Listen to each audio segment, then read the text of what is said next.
What I do, I have a photograph in my mind. I go into a shop, it paints a picture or it doesn't. One bad color in a great painting, that changes, throws off the whole painting.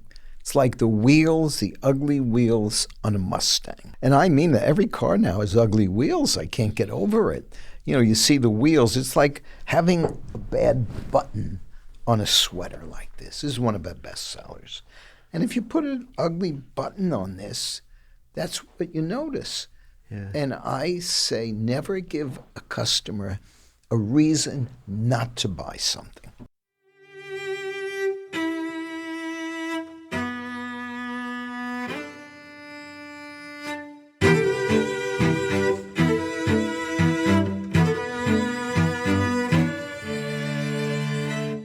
Welcome to the Knowledge Project. I'm your host, Shane Parrish. In a world where knowledge is power, this podcast is your toolkit for mastering the best of what other people have already figured out. Most people think retail is about selling things. Mickey Drexler proved it's about selling dreams. As the CEO of Gap and J. Crew, he understood something profound about the American aspiration. People don't just want clothes, they want to become someone through what they wear. A boy from the Bronx who transformed into retail's merchant prince, Drexler could walk into a room with 100 samples and instantly spot the three winners because he saw what Americans wanted to become before they knew it themselves. From advising Steve Jobs on Apple's retail strategy to building Old Navy from scratch, Drexler's career traces a remarkable journey of seeing opportunities that others missed. In this conversation, he shares the insights and instincts that let him repeatedly predict and shape American taste. Whether you're building a brand, leading a team, or trying to see around corners in your own industry, you'll learn how one of the retail's greatest minds thinks about the psychology of consumer desire, the principles of brand building, and the art of knowing what people want, often before they do. It's time to listen and learn.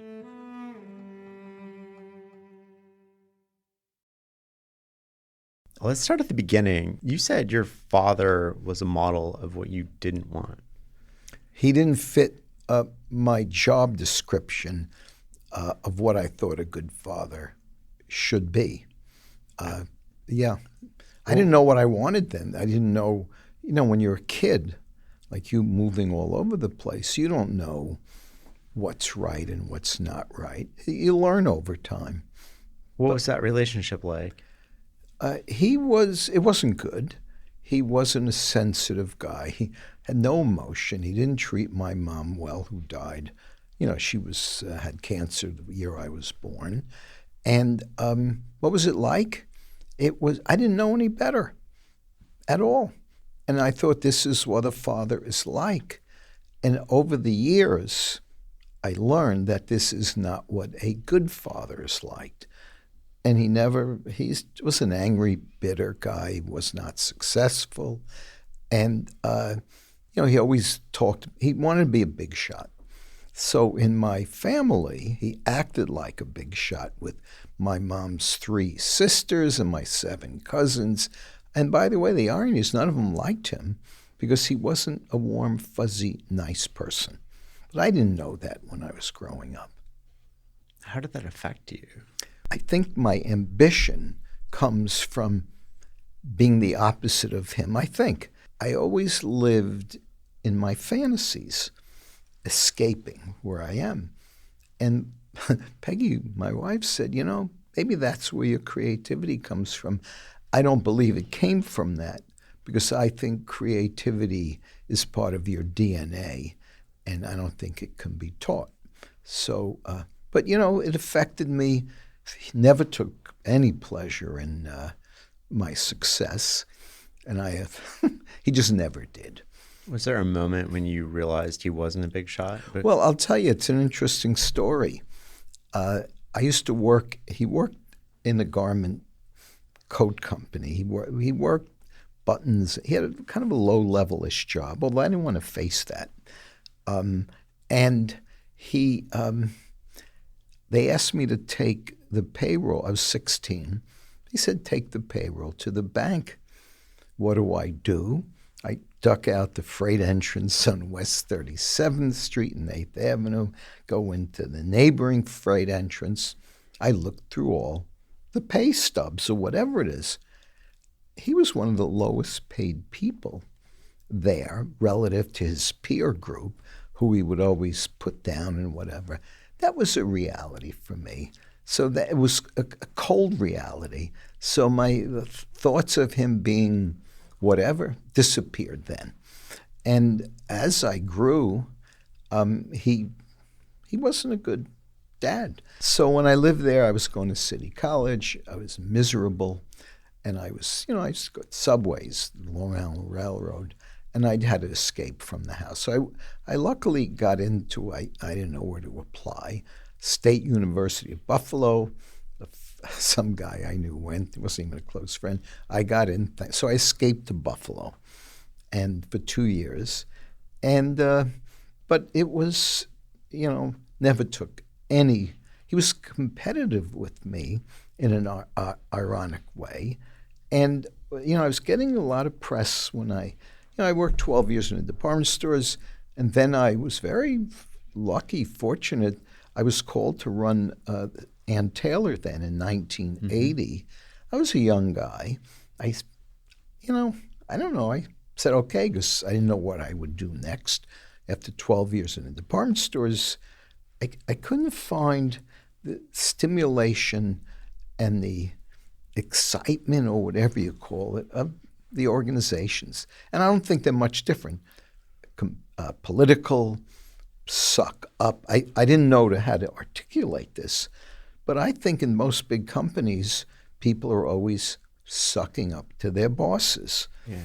That's my own experience. And these develop over time, because the boss reviews you, the boss promotes you.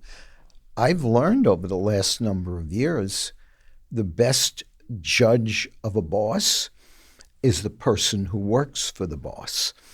And tell me more about that. Well, it's my own thing. I think in corporations, and look at all the CEOs out there. I don't know all of them, but I think safe. They went to the right schools. I couldn't care less where anyone goes to school. I like to see a college degree, but I also like to see a work history. But if you're a safe choice, and, it's, again, it's an editorial on what I think. People would argue if they went to a fancy school here and a fancy school there. And now it starts, and I was guilty when my son was 5 years old going to a nursery school. I didn't have any connections. I thought it was a fancy one. It wasn't a good choice. But I think if you look at people, like everyone, all these earnings reports, I know the public relations people write that, they script them. And safe, you have a good education, you don't want to take a risk on picking the wrong boss or senior executives. And I think there's a lot of self-interested people in this world, plenty of them. Why do you think we're so risk averse? Well, I can't answer for others. I think, why? I think you have to be creative to move any business forward, any institution. And that's what I think. And it's really based on my own personal experience. And also in the sector I'm in fashion and all that, creative drives the engines. And so why are they it's a good question. Salary, they don't want to risk that. They don't want to risk that. They get very wealthy these days becoming a CEO. When you transformed the Gap, you renovated all 430 stores at the same time with no focus group, nothing. Oh my God. If you take over something, you got to get rid of the old merchandise because it ties up a lot of cash. And Don, bless his heart, was nervous about the earnings. I get emotional. My stomach kind of speaks for me a lot. But, business got tough for the first year. The stock dropped probably 50%. I worked hard, and I was scared after a year. I'll never forget. We were talking about, it was a year and a half, we were in Carmel, and we're sitting there, we come up with kind of a bankruptcy plan. That's when I started to get nervous. And I've been there a year and a half. Don redid the 400 plus stores. I redid all the merchandise. I threw it all out, and that's where he was concerned. But you got to get the cash out of bad goods. It's like rotten fish or whatever. So we redid the stores. What gave you the confidence to do that? This was like what was it? We're basically going to go extinct. So that's the base case. Those 2 or 3 years, even when it turned around, was like, uh-oh. But I worked my ass off. No one taught me how to run Ann Taylor. I just did it without any supervision because the headquarters was $25 million business. But I just went in there day one. And, corporate, a lot of people, they leave you alone, or they don't leave you alone. But there I was, and the threat was if I don't turn this, I was under pressure. I didn't make money there. They didn't pay me. I didn't negotiate, whatever. But it is what it is. So I always depended upon my gut, my instinct, and in hindsight, I did. I knew who was good person, not a good person. I knew who was full of it and down to earth. And in the department stores, 12 years, I kept looking for the right place to go. You mentioned you could tell the difference between who was a good person, who was a bad person, who knew what they were talking about, who didn't. What are the tells? How would you teach somebody to do that? You can't teach anyone. I am a huge proponent, and I never could say, like, Jesus, they're the president, they're the CEO, they're the this. And I'm thinking, I'm not impressed privately. And I can name drop some of the big shots of the time in the retail business. And I would say something like, not a merchant. And they look at me, that I could tell. And because I was a merchant, I guess, my second day at Bloomingdale's, they put me in charge of a department because the buyer, Barbara, was on maternity leave. Stan Stern, who I love dearly, he was a great boss. I was on my own, and I just did it. What does it mean to be a merchant? What it means to me is, and it's not a lot, I think, it means to have know from what's going to sell well, from what's not going to maybe sell well. Focus, make sure it's on brand. Now, this is what I do. No rear view mirror. Most people do rear view mirror, and they say, well, we sold last year this. Sometimes it's going to go this way a lot. So you chase what's over in post-peak.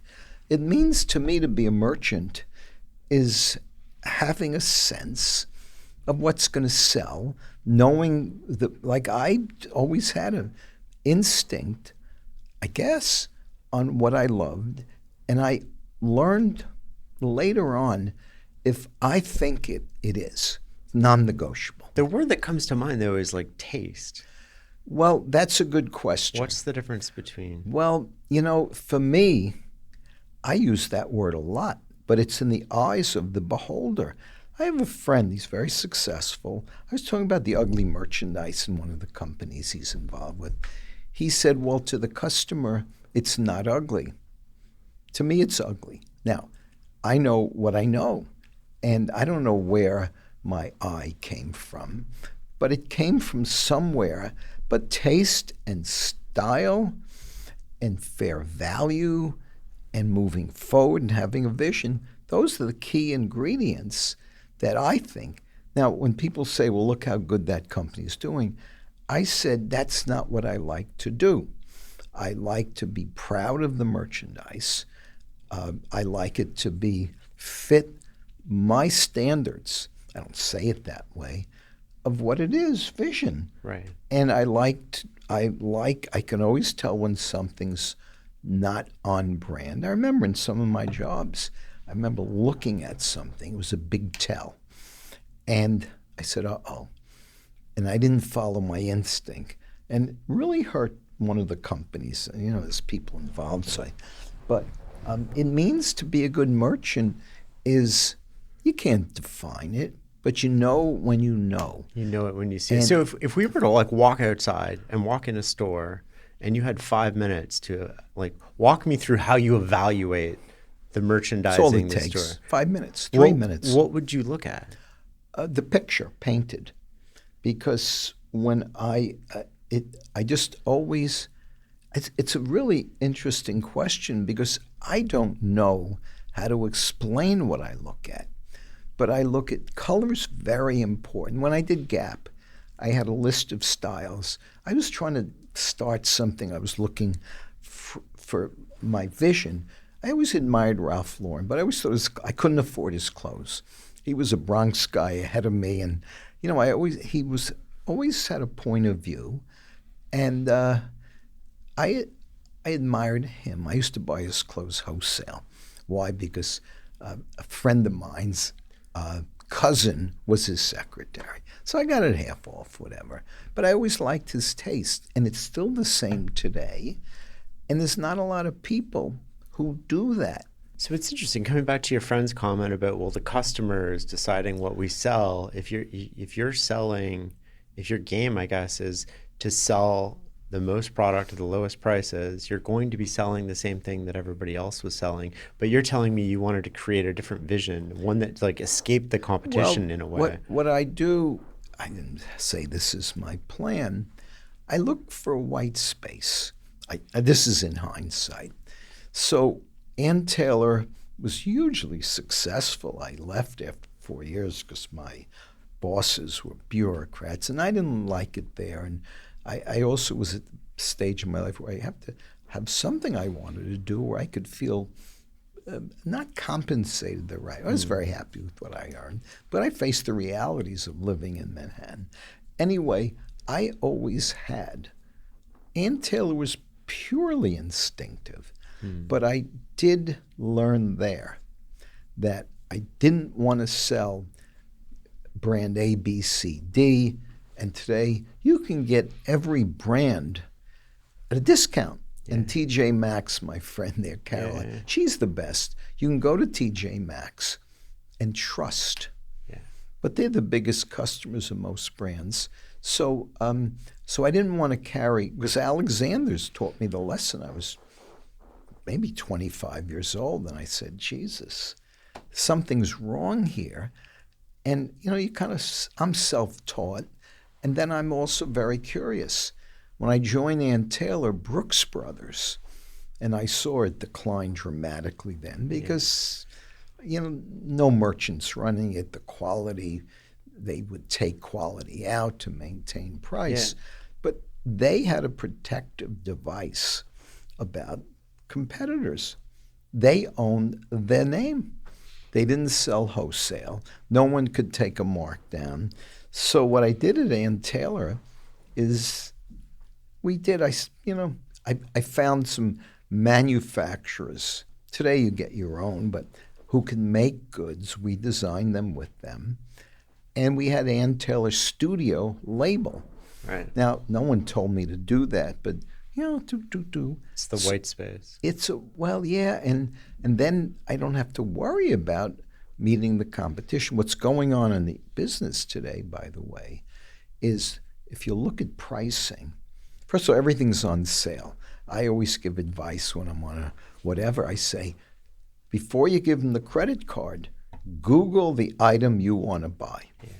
You'll find it somewhere most of the time. Let's go back to the Gap before we get to the end of the Gap. So you were the CEO from 95 to 2002. How did you prevent the bureaucracy from building up over those 7 years? The bureaucracy is, I'm all over everything. I took every call from a customer, and they'd be surprised about, if if I can do it, you have to do it. But today, it doesn't always work. I tell every story, customer stories. I would call customers. Anyone who called me, I got back to them. Yeah. And now I do that. It's a little bit of a payback because I never had anyone like that. What were the key learnings from the Gap? Like, what are the key lessons every that you took day, away? the key learnings. You must have a vision. You must be whatever's defined as a good merchant. You must be spot on and be a pain in the ass because the best bosses, and I always say hire your boss because that's the one. And I never had bosses who I thought were the best, especially but I became the boss other than Don was my boss there. And I had to, play that game with him because if you do what I do, and I always use Steve does, and you do what maybe all these other people do, you are always competing. You have to be competing. It's relentless. And it goes with it. And if you're not, a lot of people don't compete. I know friends who run companies. They're bureaucrats. I know because I know them. So Old Navy, you know how I started that? It's my favorite, one of my favorite stories. So in the New York Times, I used to read it when it was a decent paper, business section. I always liked to read about business because I wanted to be who they all were. Yeah. And then I realized, I didn't realize for a long time who they were, but not what I wanted to be. So there was a little article buried on page 4 or 5 about Target. Now, it was then called Dayton Hudson. Very bureaucratic company that I knew that they did a lot of research and a lot of this and a lot of that. So, and then someone was quoted as saying it's pretty much going to be a cheaper version of Gap.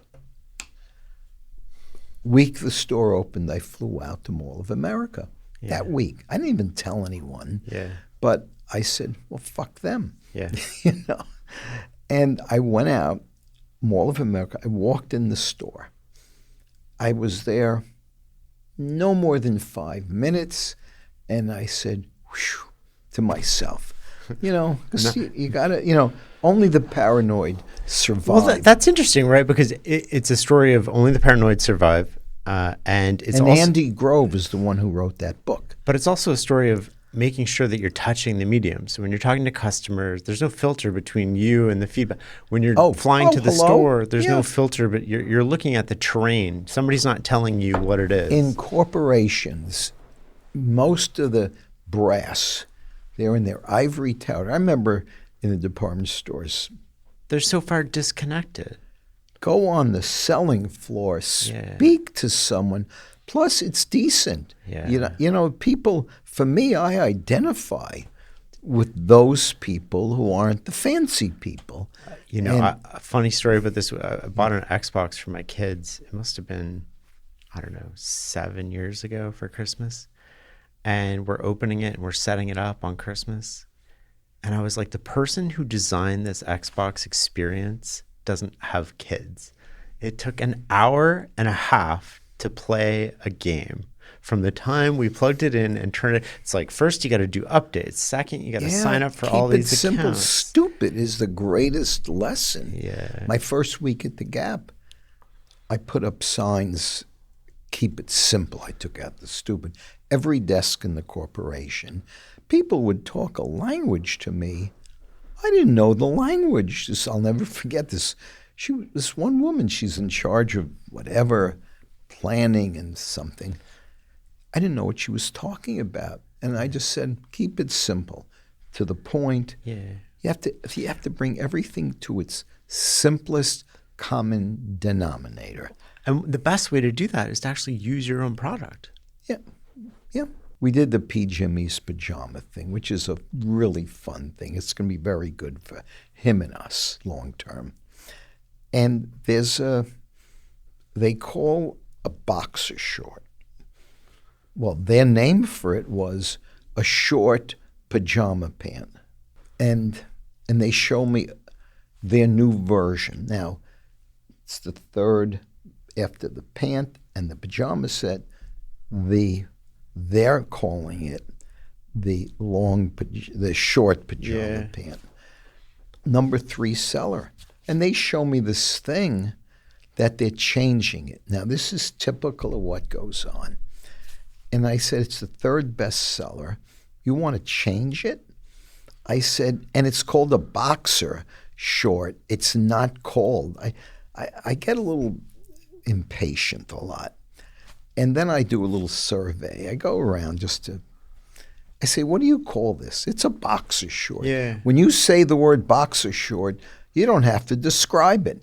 It is what Everybody it is. has an idea of what it is. Of course, everyone knows it's an elastic waist. Yeah. And I said, continue that, and you're not doing this, whatever it was. And that's what I do. Yeah. And it's funny, and they call things, I like to name things that say what it is, and I go through this all the time. They confuse people. I said there's certain names that you know what it is. Everybody wants to come up with They something want to. new. They don't know, but they're not logical. They don't. So what happened at the end of the Gap in your tenure there? Oh, well, Steve Jobs, just to frame the conversation here. So Steve Jobs is on the board. He calls you. Yeah. So take me through this. Well, point. Steve Jobs joined the board.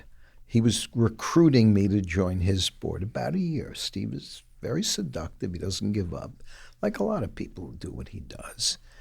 And he called me one day, and he said, I'll join the Gap board if you join my board. Deal. Because I knew Steve. There's no such thing as an independent director. There's a litmus test. Not a relative. They don't do business with you. But they ought to have on the test not a close friend, not a college roommate, not a cousin, not whatever. Unless it's, if it's a controlled company, you can do what you want. But independent directors. So I said, didn't even think, deal. I knew he would be Steve Jobs. He's irreverent.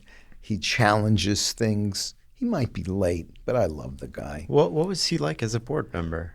He was a troublemaker because he brought up things. I'd sit there, thank God.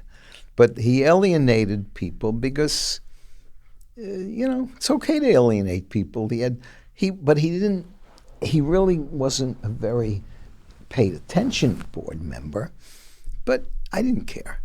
So he was on the board only about a year, and he wasn't very popular, but I just, guy was ill, he was dying.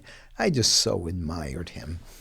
And I really admired him a lot. And Johnny Ive was his lunch mate, and I had, Johnny and I became good friends. And Steve was whatever. So there's a board meeting. I knew there was something going on. People, all of a sudden, when you have a corporate and they don't, first of all, I never had a director who really understood the goods. And if they came in, they didn't like the name Old Navy. I got it off a bar in Paris. I was driving to the airport. I was fortunately in the back seat on the left. I'm looking out. I said to Maggie, she was in marketing, I go to Paris, you go to shop, you get ideas, creative. So I see a marquee with a lot of neon lights, and it says Old Navy. I said, Maggie, that's the name. We needed a name for Old Navy, which, by the way, is about $11 billion business today. Yeah, it's huge. That's the name. They didn't like the name. Long story short, I don't like agencies, and I don't like consultants. And the Old Navy, by the way, that was started. It's a whole other story. So let's go back to the firing. So Jobs is calling you. Okay, so we had a bad year. So Jobs was not at that board meeting. I presented at that board meeting the turnaround assortment. Right. I looked at Banana Republic, Gap, and Old Navy.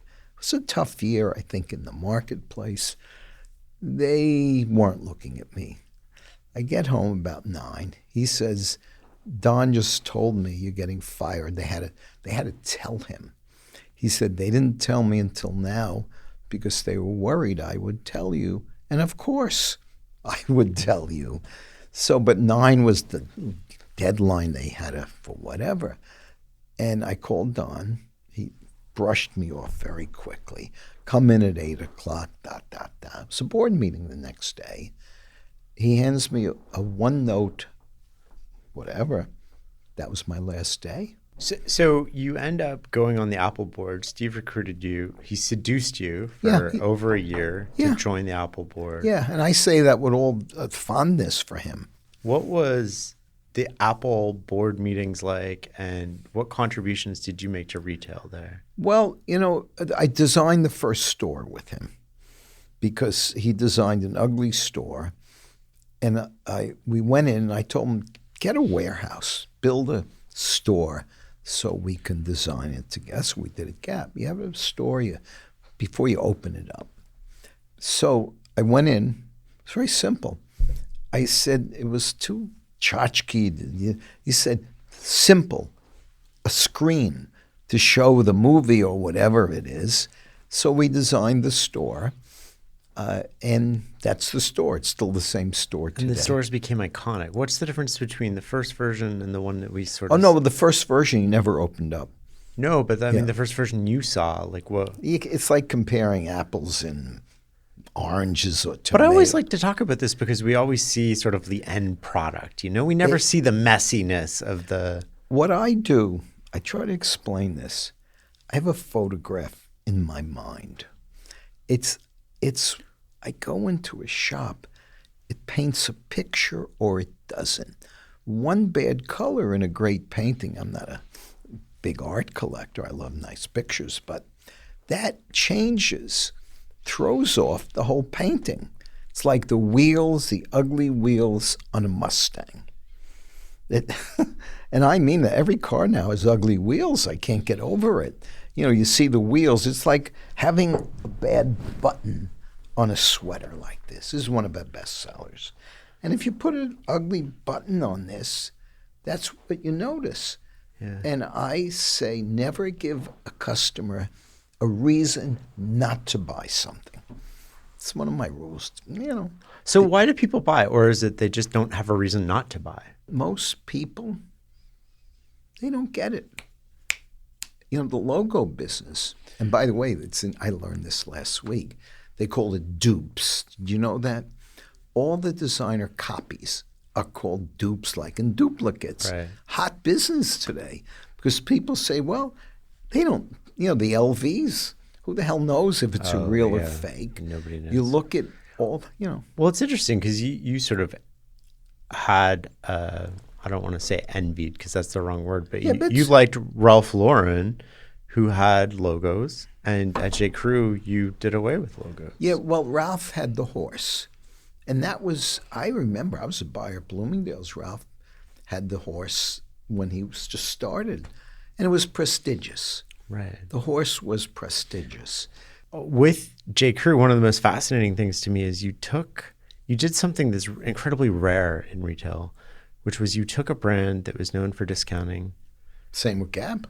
And you made it high-end. Well, Gap was Was it? I don't know the early part of the Gap. Well, you probably.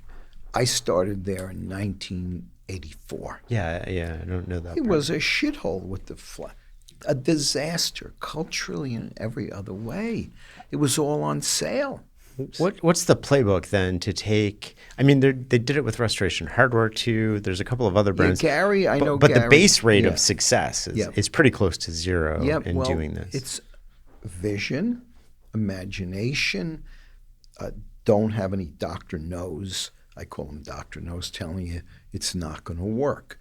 If I look Old Navy, I went out and I did it. It's interesting. You make decisions mostly on your gut. And research backing it up. Well, I was just going to say, but you're always gathering information. Are you pattern matching when you make decisions? Well, it's funny you use that word. The whole business is recognizing patterns. It's, there's patterns that go on. And for me, I have to preempt the pattern. And then I push the team. Like right now, personalization. 2 years ago, we had painted dogs on a tote bag. 18 of them that day, gone. 2 years ago. I have still, in the last 2 years, I want personalization to be what we do. It personalizes the goods. So we have, I don't have my bag here, but painted initials, cool. The dogs, painted dogs. But I'm trying to get people to move. And it's hard. Yeah. So, Is the reason that focus groups are so difficult in retail because No. people are telling you what they want, but they actually have to be led? They're difficult for me. Everyone else does them. But they don't seem to work. I don't. Or do they? I don't know. Look, I don't know. It's not what I do for a living. I say, to see around corners, you have to have a vision. It's interesting because the outliers on both ends, positive and negative, don't use focus groups. But everybody's sort of in the, so it's almost like a guaranteed average in a way. The world, this is funny, a friend sends me 20-plus page article 2 weeks ago talking about how average the world is today. I called him, I said, wow, you are on. He talked about cars, he talked about designs, this article, he didn't write it, but the world's average. And and you have to be not average if you want to do what you do. You kind of, for me, you break the rules. But the rules are, common knowledge isn't that common as, it isn't. And I'm an anti-authority guy. I don't like that. I don't like to, I'll never forget when I used to work in the shipping room. I had an idea. I used to ticket, how you see those hang tags on buttons? So I used to walk around bending down with the racks of coats like this. I took a rolling chair, and I'm going down the aisle. It was like, my father got so angry at me. He wasn't who knows who my boss was.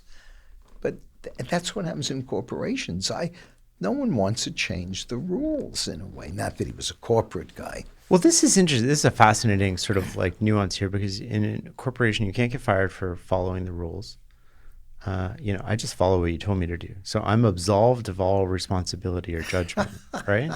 Like nobody's going to get fired for following the rules. Yeah. I mean, you do at the CEO level, but aside from that, you're basically... Well, yeah, you can follow the rules. On the other hand, you have to have a drive in you that's creative and can make changes. And when I worked at the department stores, I'll never forget, I had some simple ideas for the financial person. None of them, they didn't ask people. I asked people, they know young people don't have any baggage.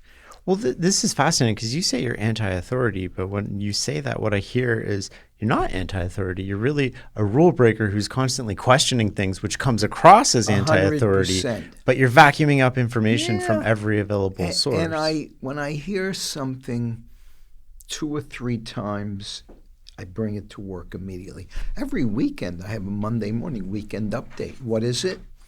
It's a combination of me seeing things that are an idea.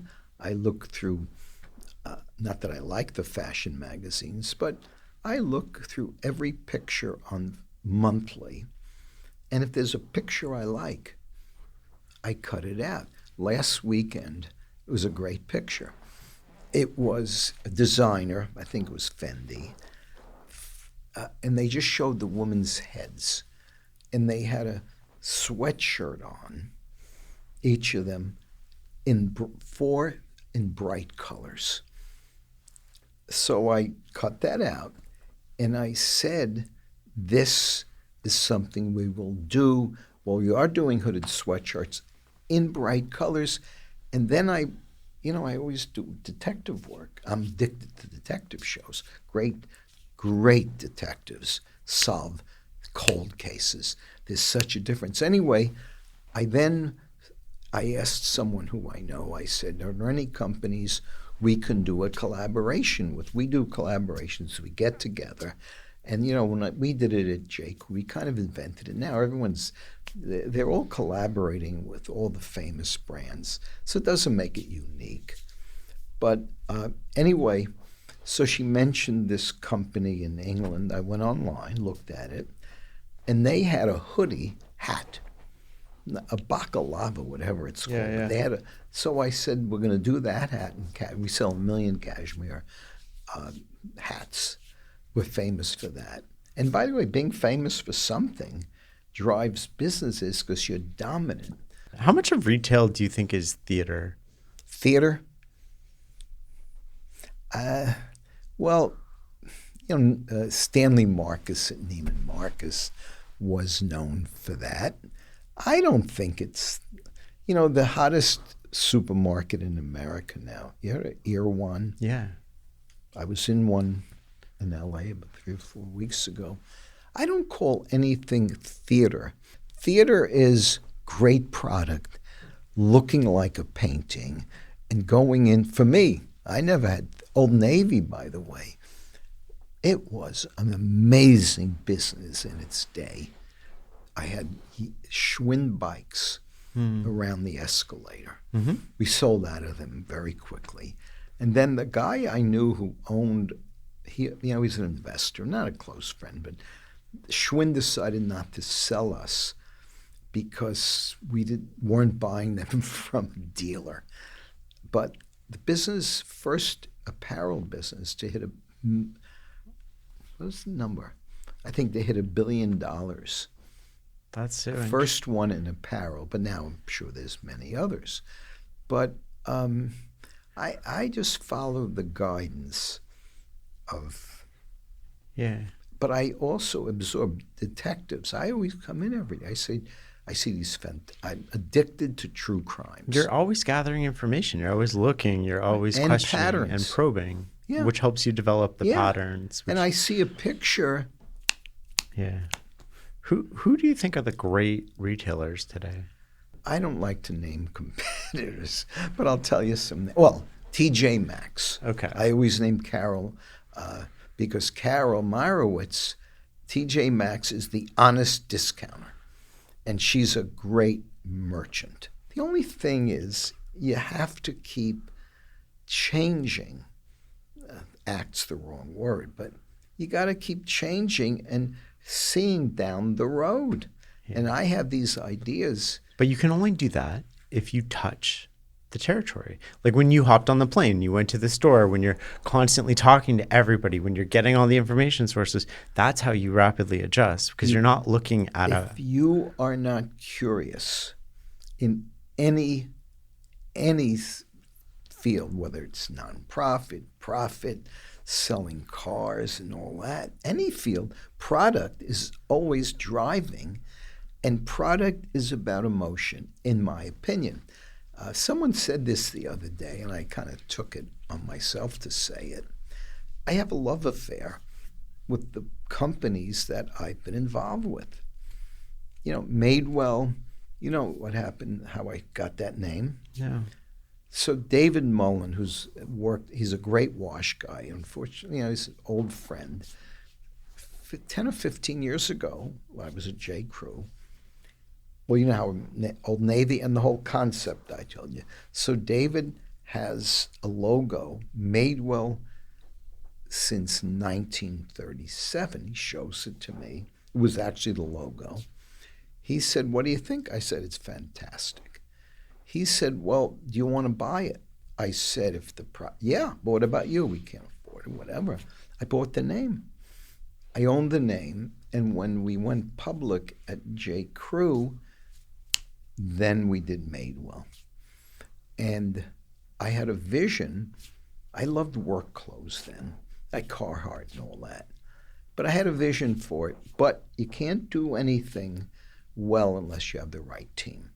So we struggled for the first 3 or 4 years. We're going to do men's and women's, and I decided, let's get rid of men's. Now, I didn't have anyone to talk to about this other than myself. Yeah. But I never thought about it that way. So we got rid of men's, and then Samsak, who works with me and us, creative guy, was at J. Crew for 15 years. And he left for a year, hired him back. He became the creative director of Madewell. Boom, boom, boom. And Madewell was a great company until it wasn't. You know, when we had a $2 billion, well, don't even get me started with selling companies, because the mercenaries. And by the way, at Gap, you know, when I left there, I didn't say that. No one called me on the board. 18 years. Hello? Wow. Can you believe that? Except for Steve, who didn't think you should be fired in the first place. Exactly. Yeah. What makes something a classic look? Yeah, that's a good question. I always say, if you know, you know. I wear clothes that have no expiration date. This shoe, I found it in Paris. It's Alden, an American company. And I must have been probably 40 years ago. It was my favorite store, Fastenab, until they were bought out by a big American department store. Then it's over. So this shoe is from Alden. I've been wearing not this one shoe.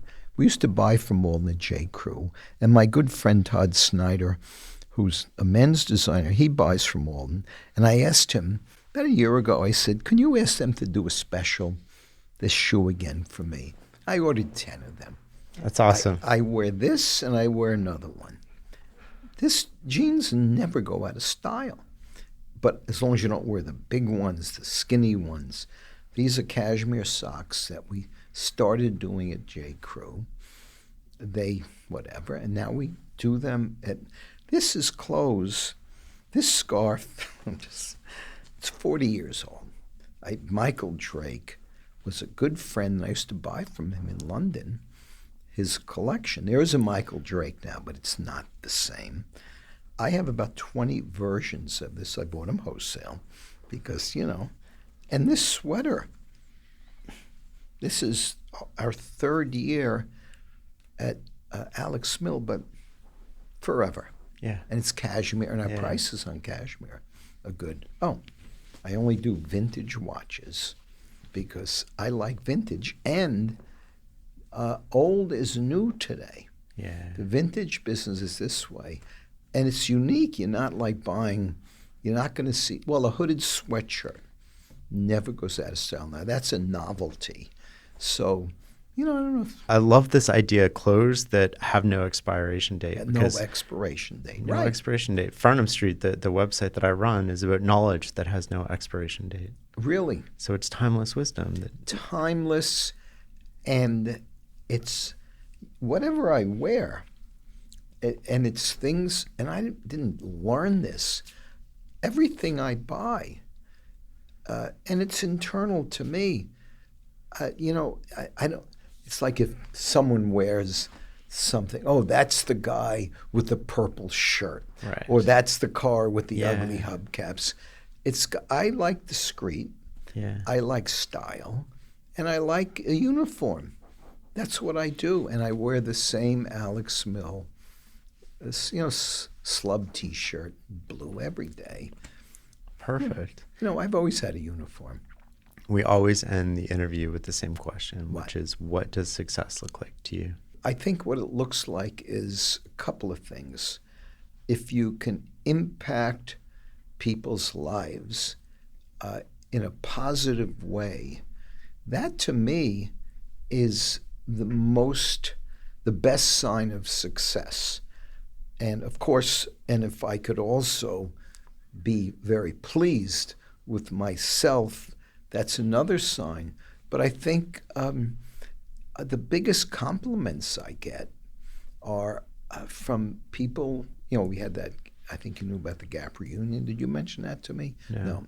150 or 60 people were there. Ken Pilot, who used to work with me. And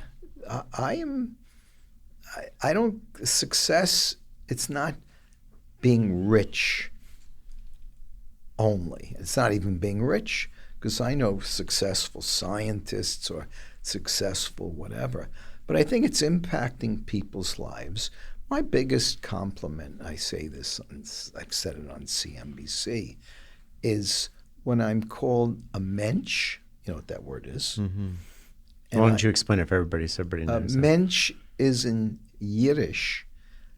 Mensch is like a nice person, normal, heimische, down to earth. And I like talking to people in a parallel way, and I don't talk down to people, because I appreciate who I am and what I do. Now, no one escapes. I go through certain mood issues, of course. I'm always trying to better myself. But I think success is, it's just not about money. Most people might say that. But you have to be, I'm very pleased with what I've done, more so over the last few years, because I have changed people's lives. Because I had a reunion last week, with the field team at Gap, 15, 20 of us. And they all, thanked me, and they said they made their lives much better. Yeah. And that's success.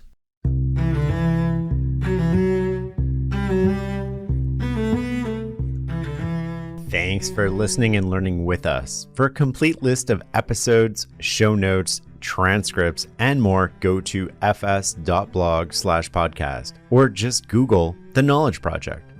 Recently, I've started to record my reflections and thoughts about the interview after the interview. I sit down, highlight the key moments that stood out for me, and I also talk about other connections to episodes and sort of what's got me pondering that I maybe haven't quite figured out. This is available to supporting members of the Knowledge Project. You can go to fs.blog/membership, check out the show notes for a link, and you can sign up today. And my reflections will just be available in your private podcast feed. You'll also skip all the ads at the front of the episode. The Farnham Street blog is also where you can learn more about my new book, Clear Thinking: Turning Ordinary Moments into Extraordinary Results. It's a transformative guide that hands you the tools to master your fate, sharpen your decision making, and set yourself up for unparalleled success. Learn more at fs.blog/clear. Until next time.